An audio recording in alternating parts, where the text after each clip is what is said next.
Assalamualaikum warahmatullahi wabarakatuh. Kami dari kelompok 7 yang beranggotakan Aldi Junianto, Bunga Rahmawati, Hana Takia, dan Muhammad Teguh Saputra akan mempresentasikan tentang perkembangan teknologi, yaitu bioteknologi dan teknologi kelautan lokal. Bioteknologi adalah upaya untuk merekayasa organisme atau komponen organisme untuk menghasilkan produk yang berguna bagi manusia. Sedangkan bioteknologi menurut UN Convention on Biological Diversity adalah setiap penerapan teknologi yang menggunakan sistem biologis, organisme, atau sebagainya untuk membuat atau mengubah produk atau proses demi penggunaan khusus. Secara prinsip ilmiah, ada beberapa hal yang dipertimbangkan mengapa bioteknologi pada makhluk hidup dikembangkan. Di antaranya, yang pertama, makhluk hidup berkembang biak. Yang kedua, makhluk hidup mudah diperoleh. Yang ketiga, makhluk hidup dikembangkan secara aseksual atau cloning memiliki sifat sama dengan induknya. Yang keempat, sifat makhluk hidup bisa diubah-ubah. Yang kelima, dapat dihasilkan berbagai produk yang dibutuhkan.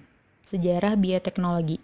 Dilansir Ensiklopedia Britannica pada tahun 2015, penggunaan biologi itu untuk memecahkan permasalahan dan membuat produk yang bermanfaat bagi manusia. Orang-orang zaman dulu telah memanfaatkan proses biologis tersebut untuk meningkatkan kualitas hidup. Proses bioteknologi awalnya dimulai oleh komunitas pertanian pada 6000 sebelum Masehi.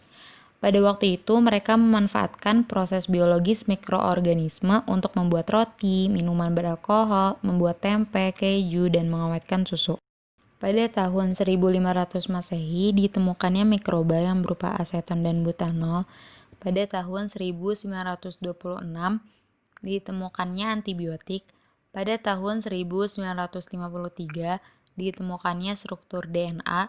Kemudian pada tahun 1962 penemuan enzim retriksi atau pemotong DNA. Pada tahun 1972 penemuan plasmid. Pada tahun 1976 pemetaan gen manusia. Pada tahun 2000 penemuan rekombinasi DNA. Selanjutnya, rekayasa genetika. Rekayasa genetika adalah upaya untuk mengubah sifat makhluk hidup dengan mengubah materi genetik yang ada di dalam selnya atau DNA untuk menghasilkan makhluk hidup dengan sifat yang diinginkan.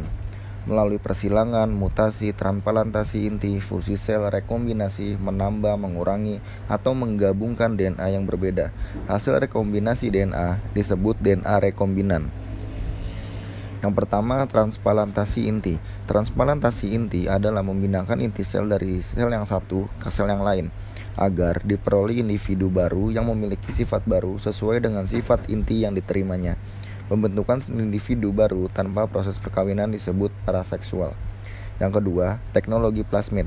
Teknologi plasmid adalah molekul DNA berbentuk sirkuler yang terdapat dalam sel bakteri atau ragi. Plasmid merupakan DNA non-kromosom. Plasmid digunakan sebagai vektor, yaitu alat untuk memasukkan gen ke dalam sel target. Yang ketiga, cloning dan tahap cloning. Berdasarkan asal katanya, cloning berasal dari kata clone, yang berarti potongan yang digunakan untuk memperbanyak tanaman. Sehingga, cloning dapat diartikan sebagai perbanyakan individu dengan memanfaatkan sebagian kecil dari tubuh organisme untuk ditumbuh kembangkan menjadi individu baru tanpa melalui perkawinan atau peleburan sel kelamin. Cloning dapat dijalankan melalui beberapa tahap, yaitu yang pertama, pengambilan inti sel nukleus telur induk donor pertama. Yang kedua, pengambilan inti sel nukleus telur induk donor yang kedua. Fusi sel telur tak berinti dengan nukleus dengan donor dari materi genetik. Yang keempat, dengan kejut listrik, inti sel masuk ke sel nukleus yang tidak berinti. Yang kelima, perkembangan embrio. Yang keenam, implantasi embrio ditanam dalam rahim. Dan yang terakhir, kelahiran domba doli. Bioetika. Secara asal kata, bioetika terlahir dari gabungan moral dan bioteknologi itu sendiri. Moral atau etika adalah ilmu yang mempelajari apakah suatu perilaku manusia atau kelompok manusia dianggap baik atau jahat menurut penalaran etika, moral atau ethical reasoning. Bioteknologi menurut UN Convention on Biological Diversity, bioteknologi adalah setiap penerapan teknologi yang menggunakan sistem biologis, organisme atau yang berasal daripadanya untuk membuat atau mengubah produk atau proses demi penggunaan khusus. Bioteknologi menurut UN Convention on Biological Diversity, bioteknologi adalah setiap penerapan teknologi yang menggunakan sistem biologis, organisme, atau yang berasal daripadanya untuk membuat atau mengubah produk atau proses demi penggunaan khusus. Jadi, bioetika adalah etika yang mempelajari aspek etika dalam manipulasi atau campur tangan manusia pada kehidupan, pada semua makhluk hidup, mulai dari kehidupan virus sampai dengan kehidupan manusia, dan berusaha menjawab pertanyaan, apakah manipulasi ini membangun atau menghancurkan? Selanjutnya, apa fungsi dari bioetika itu sendiri? Kreativitas manusia dalam teknologi, termasuk dalam bioteknologi, ditambah dengan intelijensinya dan nafsu akan kekuasaan, dapat membahayakan diri sendiri dan umat manusia yang lain. Kita harus bijaksana dan berpegang pada precautionary principle. Untuk itu, perlu etika yang mengaturnya, yang biasa disebut dengan bioetika. Selanjutnya adalah hasil bioteknologi. Dengan segala kemajuan zaman, berikut ini adalah beberapa contoh bioteknologi yang sudah dihasilkan hingga saat ini. 1. Inseminasi buatan atau artificial insemination. Sperma dimasukkan ke dalam vagina atau uterus secara artifisial, tidak melalui koitus. Pembuahan masih terjadi di dalam tubuh atau tuba falopi. Sperma bisa dari suami ataupun dari pendonor. 2. IVF atau in vitro fertilization.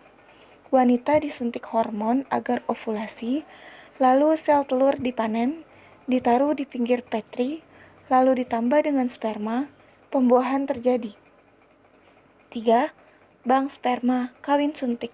Sudah terjadi dilakukan pada sapi di Indonesia dengan impor sperma beku sapi bibit unggul luar negeri, Australia.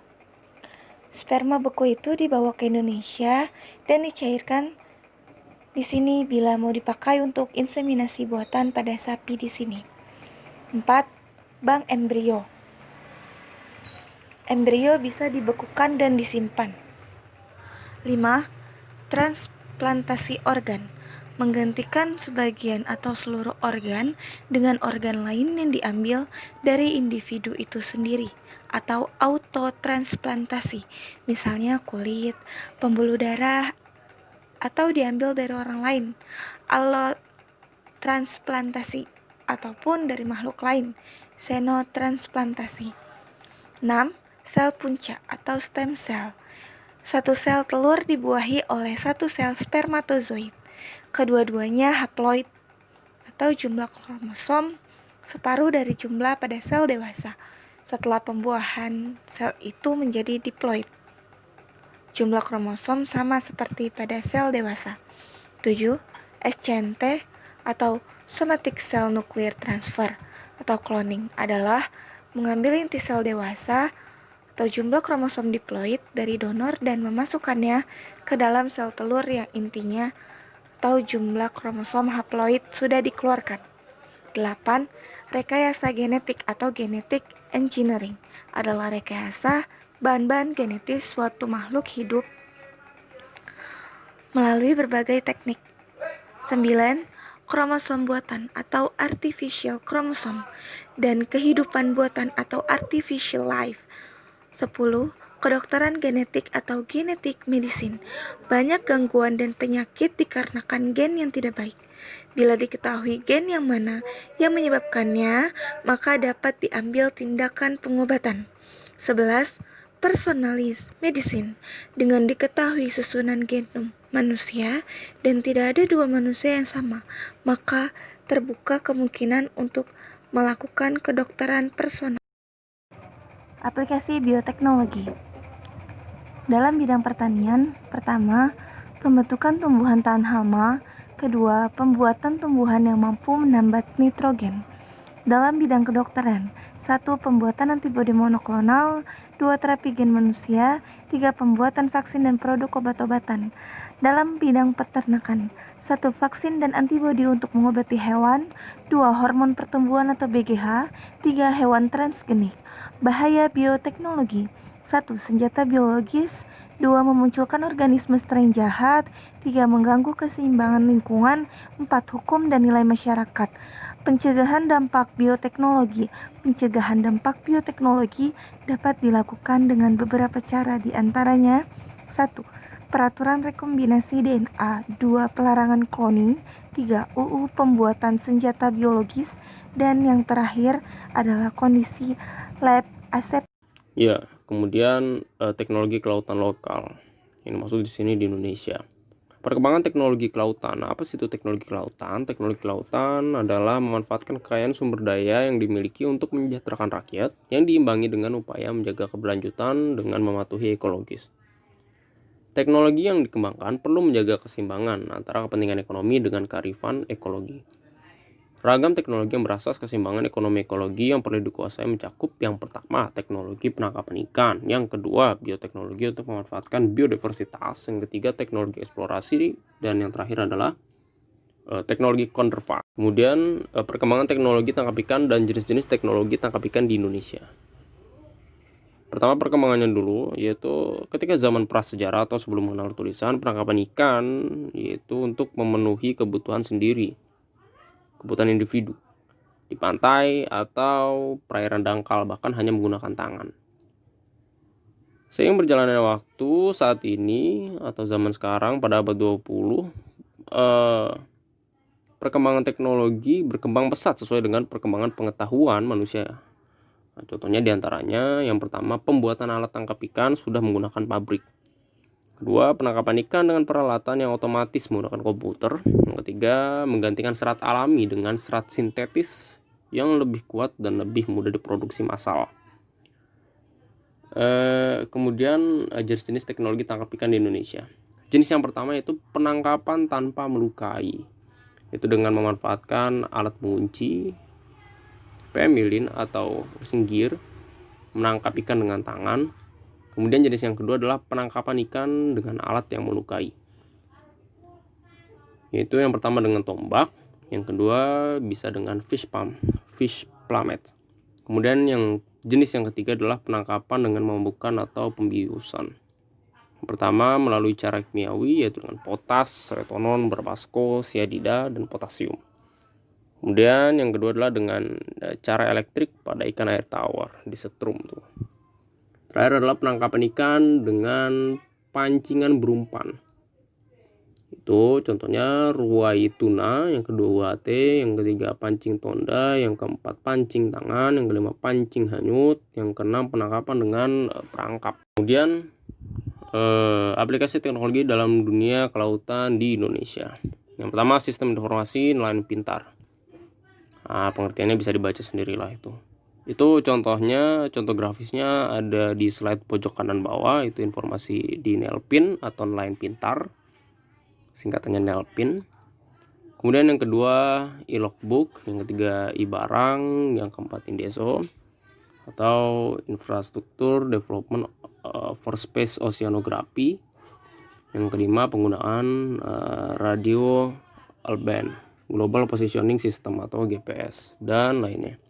Kemudian yang keenam peta 3D, yang ketujuh The Ocean Cleanup. Kemudian teknologi Iptek Inderaja untuk penangkapan ikan. Terdapat beberapa jenis satelit yang mampu melakukan observasi terhadap fenomena yang terjadi di permukaan bumi, termasuk di permukaan laut. Saat ini terdapat 3 satelit yang banyak digunakan untuk keperluan identifikasi dan pemantauan fenomena oceanografi. Di antaranya yaitu yang pertama satelit NOAA, itu National Oceanic and Atmospheric Administration, itu milik Amerika. Yang kedua satelit Seastar, yang ketiga satelit Pengyun. Nah, pengertiannya bisa dibaca sendiri. Mungkin sekian pemaparan dari kelompok kami. Mohon maaf atas kekurangannya. Wassalamualaikum warahmatullahi wabarakatuh.